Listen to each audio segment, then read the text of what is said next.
Three activists from Just Stop Oil threw soup at two of Vincent van Gogh's Sunflowers paintings in London's National Gallery on Friday.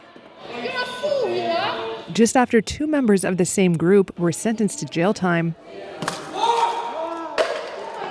for doing the same thing in 2022. Security. In that incident, two members of the group threw tomato soup at a Sunflowers painting and then glued themselves to a wall. What is worth more, art or life? That's Phoebe Plummer in the video. The now 23-year-old was handed a 2-year prison sentence for a criminal damage charge, plus an additional 3 months for the relatively new offense of interfering with the use of key national infrastructure. We cannot afford new oil and gas. The other activist from 2022 was Anna Holland, who was sentenced to 20 months. The pair had pleaded not guilty. Prosecutors said the soup toss caused over $13,000 worth of damage to the painting's frame.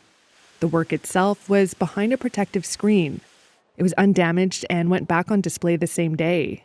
The judge said the pair had no right to do what they did, adding, quote, "Your arrogance in thinking otherwise deserves the strongest condemnation."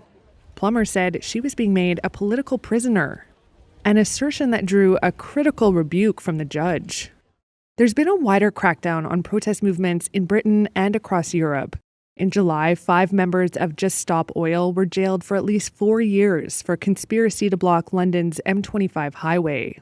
They were the longest sentences ever imposed for a non-violent protest in Britain.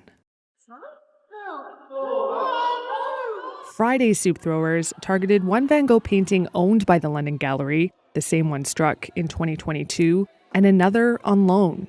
The National Gallery said 3 people had been arrested and no damage had been done to the paintings.